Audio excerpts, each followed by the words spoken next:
आप लोगों ने सबने कहा कि संसदीय विकल्प या कानूनी विकल्प जो भी होगा वो आप लेंगे, और इलेक्शन कमीशन पर अब लगता है कि भरोसा देश के विपक्ष को नहीं है। तो क्या एक विकल्प चुनाव का बहिष्कार भी हो सकता है, जिस तरह का इशारा तेजस्वी यादव ने भी किया था?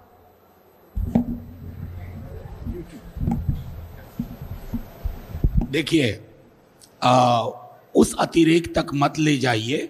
जो हमने बातें की थी, जो तेजस्वी जी ने कहा, उसका संदर्भ ये था कि हम पहले चुनाव आयोग गए, वहाँ अहंकार देखा, हठ धर्मिता देखी, वहाँ डायलॉग सुने। अंग्रेजी में दो शब्द है एक ही क्रिया के। सुनना के लिए अंग्रेजी में एक शब्द है हियरिंग और दूसरा शब्द है listening. And all of us here know the difference between hearing and listening. ये मुख्य चुनाव आयुक्त महोदय, he heard us out, he did not listen to us. हम अभी भी चाहेंगे कि हमारे चुनाव आयोग की परिपाटी जो सुकुमार सेन रख के गए थे, उस परिपाटी का पालन हो।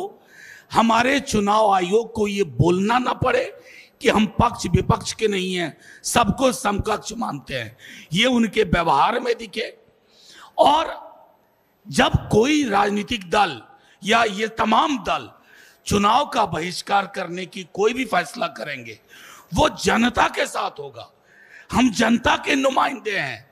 अगर उनका फैसला होगा कि ये चुनाव आयोग भरोसे के लायक नहीं है, तो जनता का फैसला सर आंखों पर। लेकिन अभी भी मेरा मानना है माननीय सर्वोच्च न्यायालय इंटरवीन करेगा और चुनाव आयोग को भी समझ में आएगा there is another day that is called the next day, और उस दिन के लिए अपनी छवि प्रबंधन, छवि को बेहतर बनाए, वो उम्मीद रहेगी।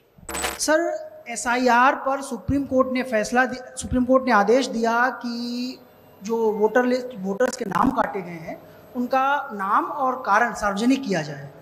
तो क्या विपक्षी पार्टियों को नहीं लगता है कि सुप्रीम कोर्ट का जो आदेश है उसके इम्प्लीमेंटेशन का वेट कर लेना चाहिए? पहला। दूसरा कि क्या जो आदेश दिया था उन्होंने, इस रामगोपाल जी ने कहा कि हम पहले भी जो है वो एफिडेविट देते रहे हैं चुनाव आयोग में, तो जब चुनाव आयोग एफिडेविट मांग रहा है तो देने में बुराई क्या है? आप कहते हैं कि डाटा आपका नहीं है, लेकिन डाटा तो वहीं से आया है सर। तो एफिडेविट पहले भी पार्टियां देती रही हैं, तो अब देने में क्या issue?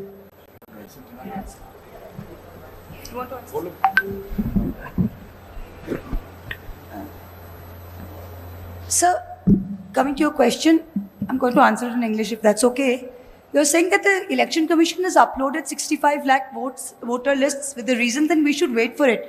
May I remind you that the Election Commission at every step of the way on affidavit said they had no statutory duty or obligation to do this. They opposed it. It is only because we went to court. I went to court, Mr. Jha went to court, and a few others went to court. It is only on the direction of the Supreme Court that they are today having to publish this, much against their will.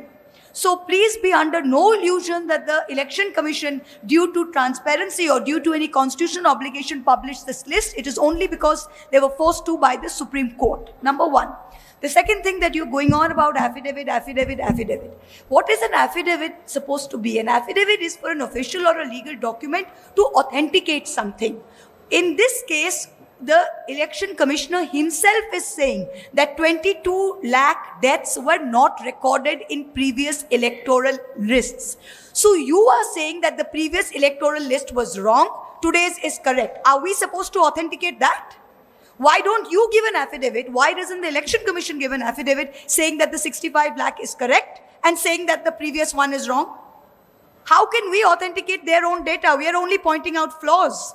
The question is not of affidavit. The question is much larger. What is the problem here? And should you not do an inquiry into this big problem that you yourself are admitting this vast irregularity? That's the main point here. काफी चर्चा चल रही है कि election commission, since everyone is saying कि election commission biased है, it is acting as a spokesperson of the BJP. तो इस पे भी आज सुबह चर्चा हुई कुछ अपोजिशन पार्टीज में कि चीफ इलेक्शन कमिश्नर के खिलाफ इम्पीचमेंट मोशन लाया जाए, तो उस पे कुछ खुलासा करेंगे कि are you serious about moving this?